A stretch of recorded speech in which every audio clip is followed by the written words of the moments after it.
श्री गणेशाय नमः। श्री सीतारामाभ्यां नमः। श्री हनुमते नमः। श्री उमापते नमः। श्री गुरुवे नमः। सब संतन की जय जय। जय जय सीताराम। राधे श्याम।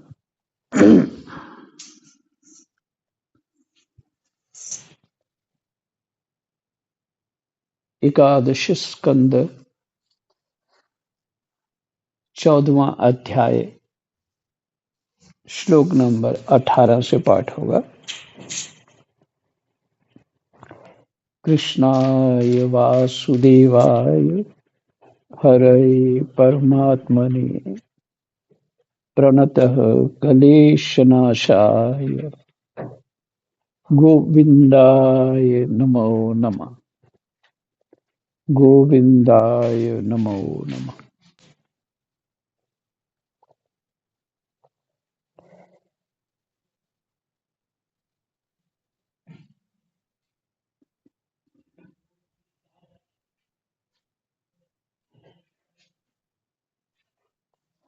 जो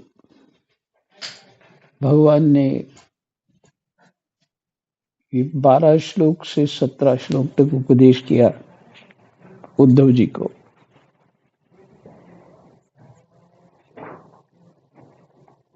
बहुत ही सुंदर है वो। और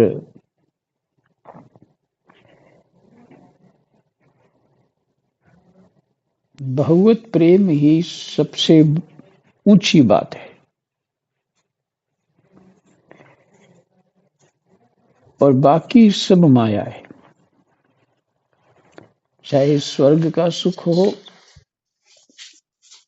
चाहे पाताल का सुख हो, चाहे और ऊंचे लोगों का सुख हो, सब माया है। वे सुख हैं, बहुत ज्यादा सुख है, पर है तो इंद्रियों के सुख है ना। और फिर वो नश्वर है, प्राप्त होने पर भी चले जाते हैं।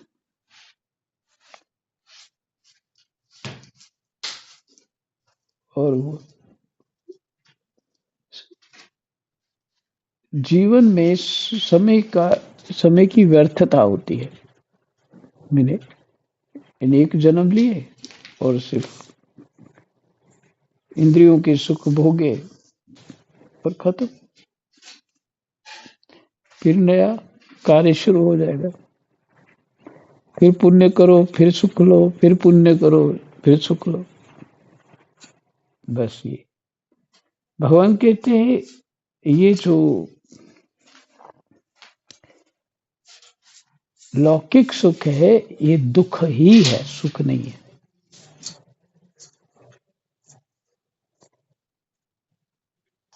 क्योंकि सुख के अधीन हुए हम। और ज्ञानवान तो स्वतंत्र होता है, परतंत्र नहीं होता। और जो मेरा भक्त है वो इन तुच्छ सुखों को कुछ नहीं मानता। उसको भले इंद्र का पद दे दिया जाए, पाताल लोक का सुख दे दिया जाए, रसातल का, चाहे स्वर्ग से ऊपर जो लोग हैं, अथवा ब्रह्मा का पद दे दिया जाए, तो कहते हैं वो थोड़ी देर के लिए भी स्वीकार नहीं करेगा।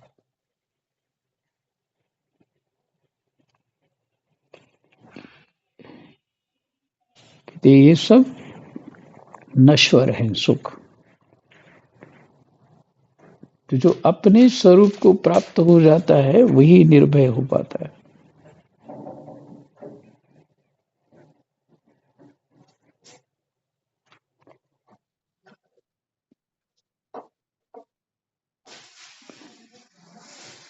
और ऐसा भक्त मेरा अत्यंत प्रिय है।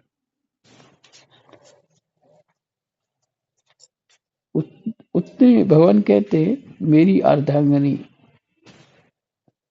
लक्ष्मी भी मुझे उतनी प्रिय नहीं है। सबके नाम लिए, मेरे आत्मा शंकर, भगवान कहते हैं मेरे आत्मा शंकर, लक्ष्मण, और उनका भी नाम लिया, ब्रह्मा, ये उतने प्रिय नहीं है जितना मुझे वो भक्त प्रिय है, और उसके चरणों की धूल मैं चाहता हूं।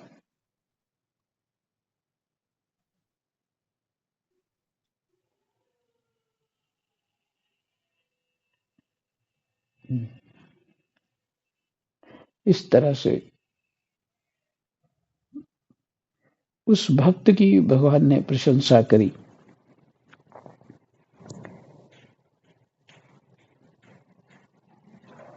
18वां श्लोक, उद्धव जी, मेरा जो भक्त अभी जितेंद्रिय है नहीं हो सका है, मेरा जो भक्त अभी जितेंद्रिय नहीं हो सका है और संसार के विषय बार बार उसे बाधा पहुंचाते रहते हैं। बाधा में रुकावट, पहुंचाते रहते हैं संसार के विषय,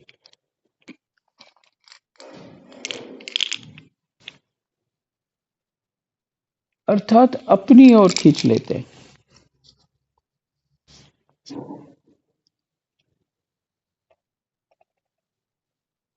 वह भी क्षण क्षण में बढ़ने वाली मेरी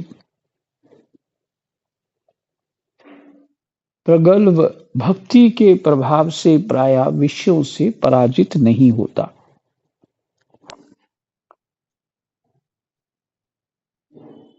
ये बाधा तो होती है उसको, और साथ में वो भक्ति भी करता रहता है, और क्षण क्षण में भक्ति बढ़ने वाली होती है उसकी,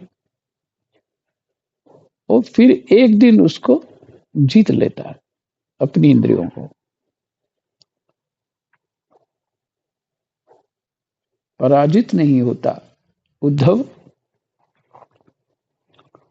जैसे धधकती हुई आग लकड़ियों के बड़े ढेर को भी जलाकर खाक कर देती है, वैसे ही मेरी भक्ति भी समस्त पाप राशि को पूर्णतया जला डालती है।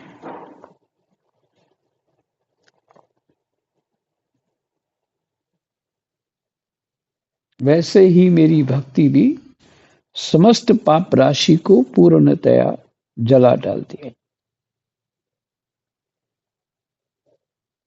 अच्छा, पाप राशि क्या हुआ?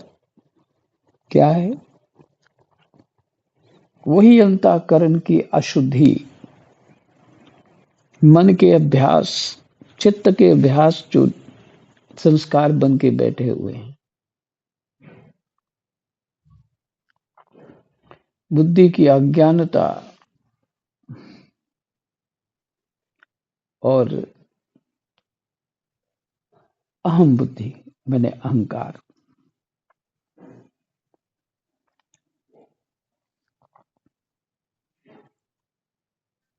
यही है पाप।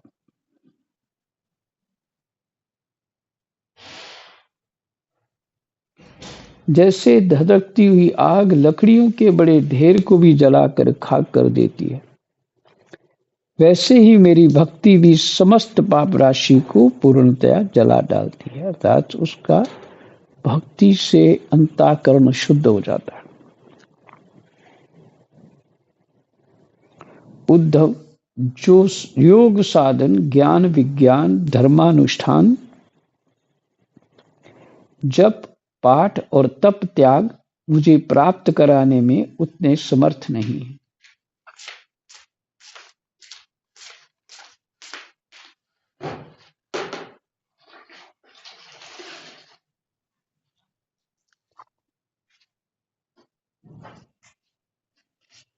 उद्धव, योग साधन, ज्ञान विज्ञान, धर्मानुष्ठान, जप पाठ और तप त्याग मुझे प्राप्त कराने में उतने समर्थ नहीं है। जितनी दिनों दिन बढ़ने वाली अनन्य प्रेममयी मेरी भक्ति।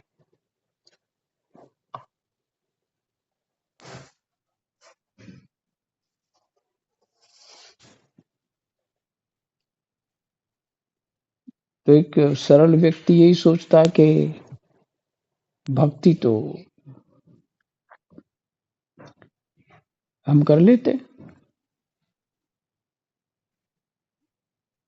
हम भक्त हैं ऐसा मान करके वो जो करना चाहिए वो करना शुरू कर देता।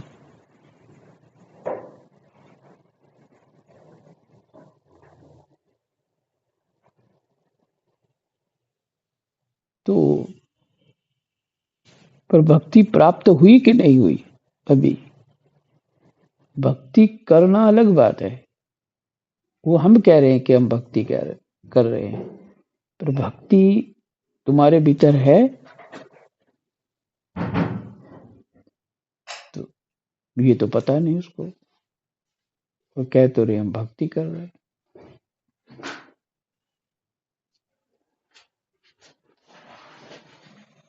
इसलिए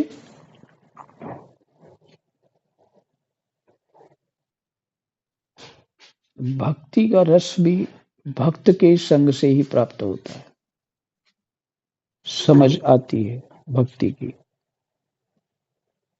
और रामायण जी में स्पष्ट रूप से कहा भक्ति क्या है। प्रथम भक्ति संतन कर संगा, दूसरी रति मम कथा प्रसंगा। भगवान के गुणानुवाद को सुनते रहना भक्ति है।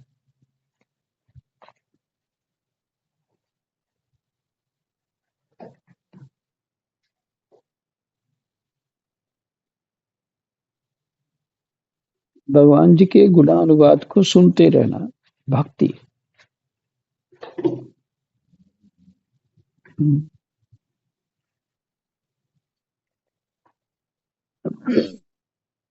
और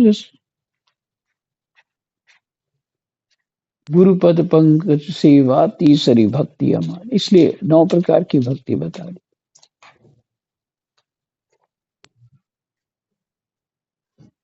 तो कोई एक भक्ति भी हमारे भीतर हो तो हमारा कल्याण करने में समर्थ है।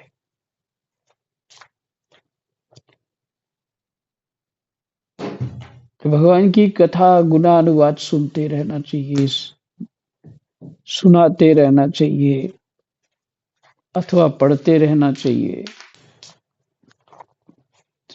और उसमें चित्त भी शुद्ध होता है, मन भी शुद्ध होता है, बुद्धि भी शुद्ध होती है, और फिर अहंकार भी शुद्ध होता है।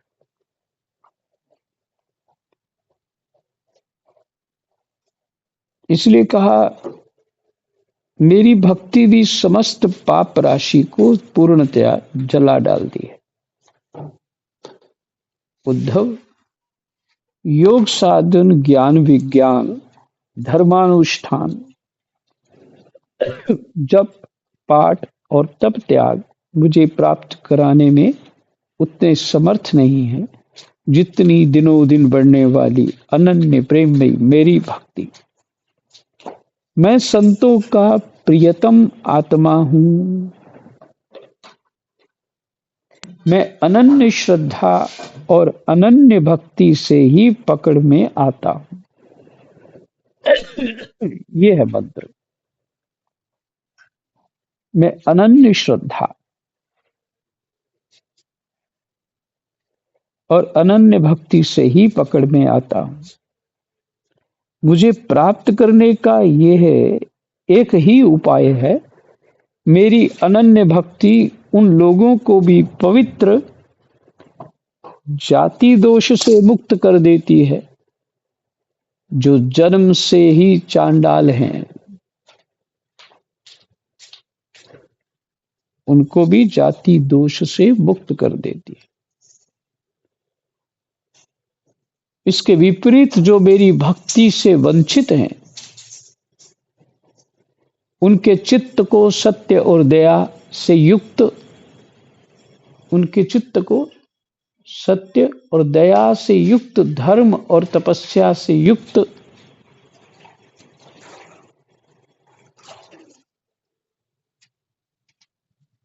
विद्या भी भलीभांति पवित्र करने में असमर्थ है। इसके विपरीत जो मेरी भक्ति से वंचित है, भक्ति है नहीं, उन उनके चित्त को सत्य दया युक्त, उनके चित्त को सत्य और दया युक्त, धर्म और तपस्या से युक्त विद्या भी भलीभांति पवित्र करने में असमर्थ है।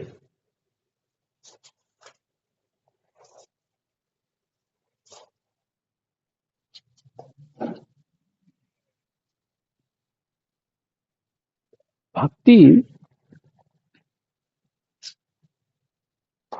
ये सब गुण तो आ ही जाते हैं जीव के भीतर जब भक्ति करता है। दया, धर्म, सत्य, तपस्या, विद्या सभी आते हैं।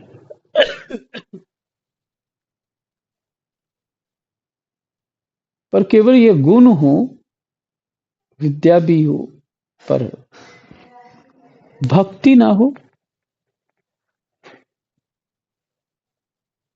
और भक्ति ना हो तो कहते वो भी समर्थ नहीं है।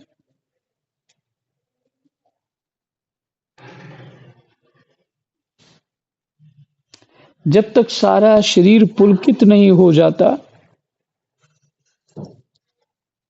चित्त पिघल कर गदगद नहीं हो जाता,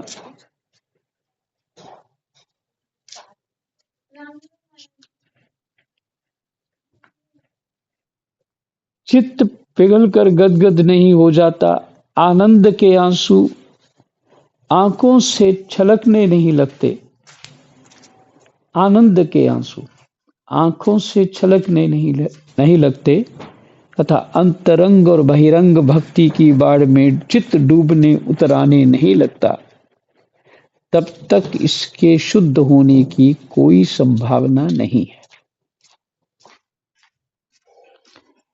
चित्त शुद्धि क्या है ये बता दिया। जब तक सारा शरीर पुलकित नहीं हो जाता, चित्त पिघल कर गदगद नहीं हो जाता, आनंद के आंसू आंखों से छलकने नहीं लगते, तथा अंतरंग और बहिरंग भक्ति की बाढ़ में चित्त डूबने उतराने नहीं लगता, जब तक भक्ति की बाढ़ में चित्त डूबने उतराने नहीं लगता, तब तक इसके शुद्ध होने की कोई संभावना नहीं।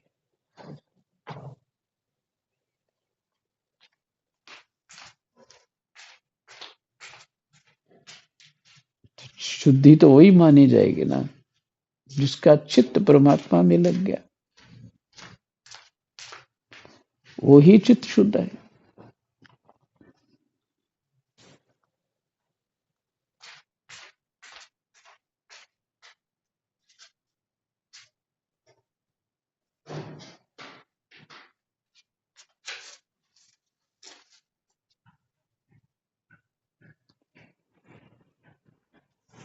जिसकी वाणी प्रेम से गदगद हो रही है, चित्त पिघल कर एक और बहता रहता है, चित्त पिघल कर एक और बहता रहता है, एक क्षण के लिए भी रोने का तांता नहीं टूटता, परंतु जो कभी कभी खिलखिलाकर हंसने भी लगता है,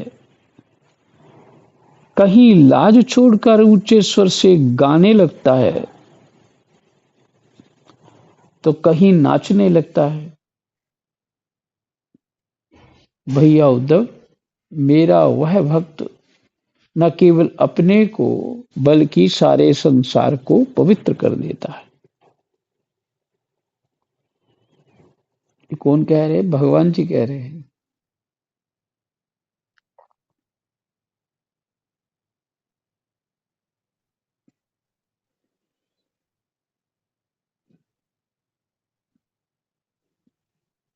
जैसे आग में तपाने पर सोना मैल छोड़ देता है, निखर जाता है और अपने असली शुद्ध रूप में स्थित हो जाता है, वैसे ही मेरे भक्ति योग के द्वारा आत्मा कर्म वासनाओं से मुक्त होकर मुझको ही प्राप्त हो जाता है।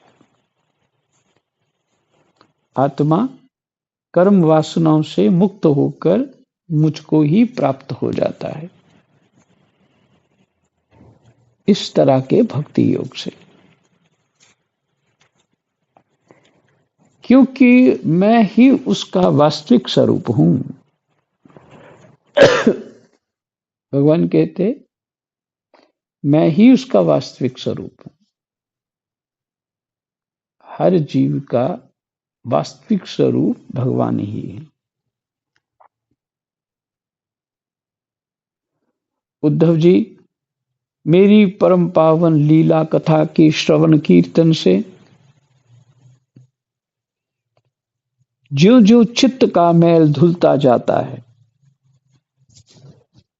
उद्धव जी, मेरी परम पावन लीला कथा के श्रवण कीर्तन से ज्यों-ज्यों चित्त का मैल धुलता जाता है, त्यों-त्यों उसे सूक्ष्म वस्तु के वास्तविक तत्व के दर्शन होने लगते हैं। जैसे अंजन के द्वारा नेत्रों का दोष मिटने पर उनमें सूक्ष्म वस्तुओं को देखने की शक्ति आने लगती है। जैसे अंजन के द्वारा नेत्रों का दोष मिटने पर उनमें सूक्ष्म वस्तुओं को देखने की शक्ति आने लगती है।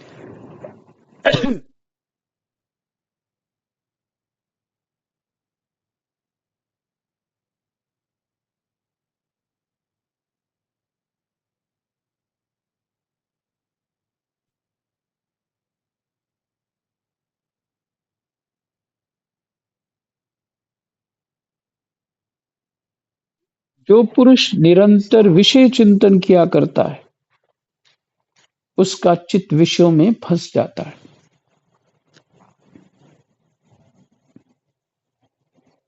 और जो निरंतर भगवान का चिंतन किया करता है,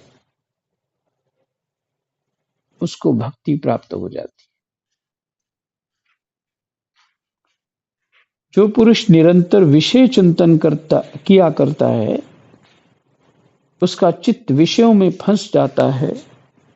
और जो मेरा स्मरण करता है, उसका चित्त मुझ में तल्लीन हो जाता है। इसलिए तुम दूसरे साधनों और फलों का चिंतन छोड़ दो।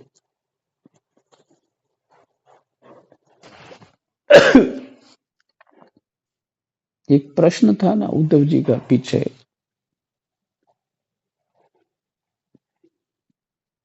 कि आप जो बता रहे हैं वो कर्म करूं या आपकी भक्ति करूं, कौन सा करूं? तो भगवान ने बता दिया यहां स्पष्ट रूप से, साधनों का और फलों का चिंतन छोड़ दो। अरे भाई, मेरी अतिरिक्त और कुछ है ही नहीं। जो कुछ जान पड़ता है वह ठीक वैसा ही है जैसे स्वप्न अथवा मनोरथ का राज्य।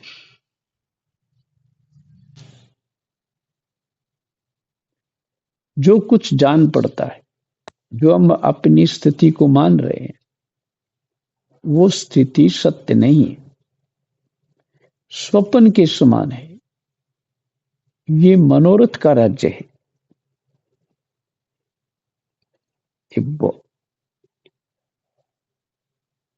स्वप्न तो सत्य होता ही नहीं है ना, जागने पर टूट जाता है। इसी तरह शरीर कभी निकल जाए तो फिर क्या है हमारे हाथ? कुछ भी नहीं।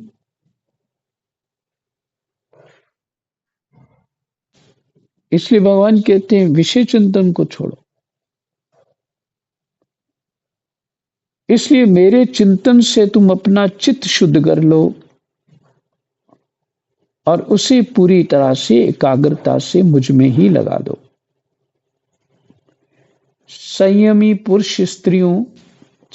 पुरुष स्त्रियों और उनके प्रेमियों का संग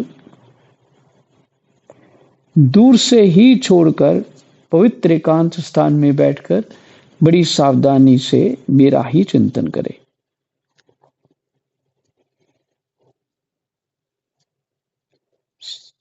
संयमी पुरुष जो है स्त्रियों और उनके प्रेमियों का संग दूर से ही छोड़कर पवित्र एकांत स्थान में बैठकर बड़ी सावधानी से मेरा ही चिंतन करे।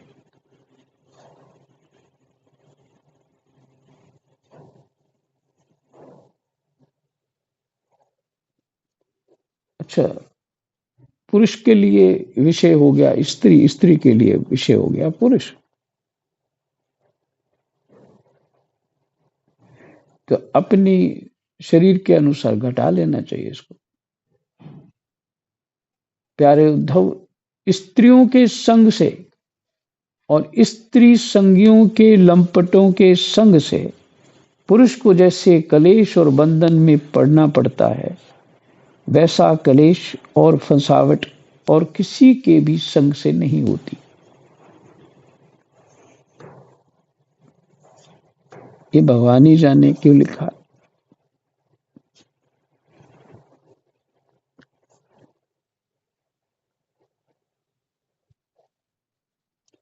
उद्धव जी ने पूछा, कमल नयन श्याम सुंदर, आप कृपा करके ये बतलाइए कि मुमुक्षु पुरुष आपका किस रूप से, किस प्रकार और किस भाव से ध्यान करे।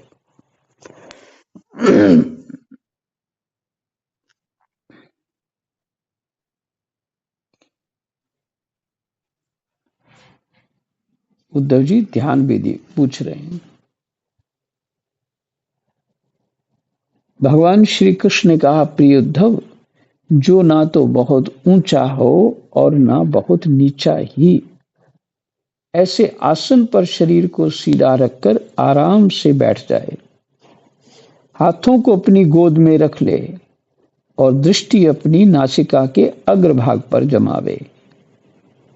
इसके बाद पूरक, कुंभक और रेचक तथा रेचक, कुंभक और पूरक, इन प्राणायामों के द्वारा नाड़ियों का शोधन करे। प्राणायाम का अभ्यास धीरे धीरे बढ़ाना चाहिए और उसके साथ साथ इंद्रियों को जीतने का भी अभ्यास करना चाहिए।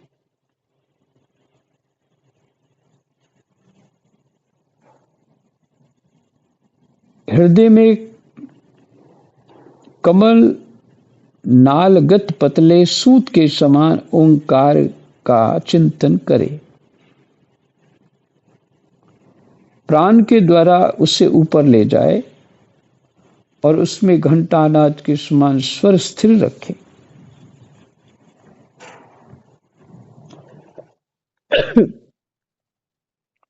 उस स्वर का तांता टूटने न पावे। इस प्रकार प्रतिदिन 3 समय 10-10 बार ओंकार सहित प्राणायाम का अभ्यास करे। ऐसा करने से 1 महीने के अंदर ही प्राणवायु वश में हो जाता है। इसके बाद ऐसा चिंतन करे कि हृदय एक कमल है। हृदय एक कमल है। वह शरीर के भीतर इस प्रकार स्थित है मानो उसकी डंडी तो ऊपर की ओर और मुंह नीचे की ओर। अब ध्यान करना चाहिए कि उसका मुख ऊपर की ओर होकर खिल गया है वो कमल। उसके 8 दल मैंने 8 पंखुड़ियां हैं कमल की और उनके बीचों बीच पीली पीली अत्यंत सुकुमार कर्णिका गद्दी है।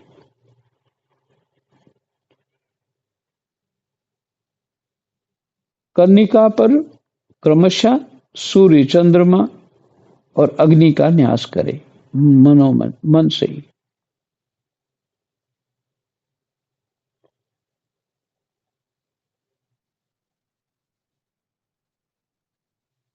तदनंतर अग्नि के अंदर मेरे इस रूप का स्मरण करना चाहिए।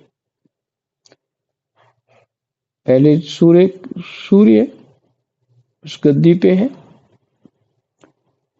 वो जो कर्णिका के ऊपर है जो पीला पीला होता है, वहां सूर्य है। सूर्य के ऊपर चंद्रमा है, चंद्रमा के ऊपर अग्नि है। ऐसा न्यास करना चाहिए। तदनंतर अग्नि के अंदर मेरे इस रूप का स्मरण करना चाहिए। मेरा ये स्वरूप ध्यान के लिए बड़ा ही मंगलमय है। मेरे अवयवों की गठन बड़ी ही सुडौल है। रोम रोम से शांति टपकती है। मुख कमल अत्यंत प्रफुल्लित और सुंदर है। घुटनों तक लंबी मनोहर 4 भुजाएं हैं। बड़ी ही सुंदर और मनोहर गर्दन है। मरकत मणि के समान सुस्निग्ध कपोल हैं। मुख पर मंद मंद मुस्कान की अनोखी ही छटा है। दोनों ओर के कान बराबर हैं और उनमें मकराकृत कुंडल झिलमिल झिलमिल कर रहे हैं। वर्षाकालीन मेघ के समान श्यामल शरीर पर पीतांबर फहरा रहा है।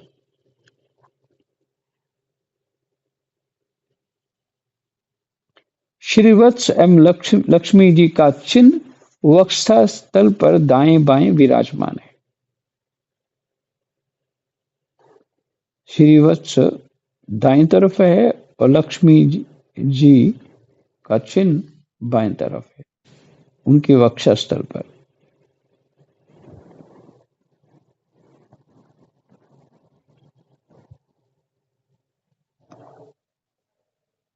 हाथों में क्रमशः शंख चक्र गदा एवं पद्म धारण किए हुए हैं।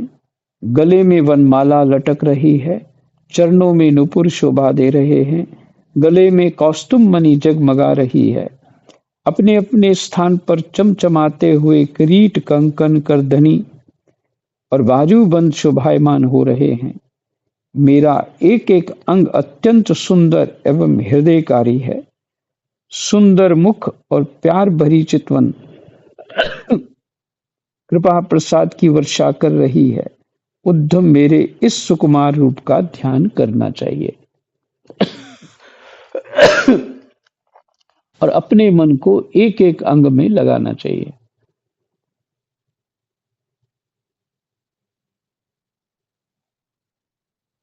बुद्धिमान पुरुष को चाहिए कि मन के द्वारा इंद्रियों को उनके विषयों से खींच ले। मन के द्वारा उनके विषयों के सुख से हटा ले और मन को बुद्धि रूप सारथी की सहायता से मुझ में ही लगा दे। चाहे मेरे किसी भी अंग में क्यों ना लगे, उसका मन कहीं भी लगे, भगवान के किसी भी अंग में। जब सारे शरीर का ध्यान होने लगे तब अपने चित्त को खींचकर एक स्थान में स्थिर करे और अन्य अंगों का चिंतन ना करके केवल मंद मंद मुस्कान की छटा से युक्त मेरे मुख का ही ध्यान करे। जब चित्त मुखारविंद में ठहर जाए तब उससे वहां से हटाकर आकाश में स्थिर करे। तदनंतर आकाश का चिंतन भी त्याग कर मेरे स्वरूप में आरूढ़ हो जाए और मेरे सिवा किसी भी वस्तु का चिंतन ना करे। जब इस प्रकार चित्त समाहित हो जाता है तब जैसे एक ज्योति दूसरी ज्योति से मिलकर एक हो जाती है, वैसे ही अपने में मुझे और मुझ सर्वात्मा में अपने को अनुभव करने लगता है।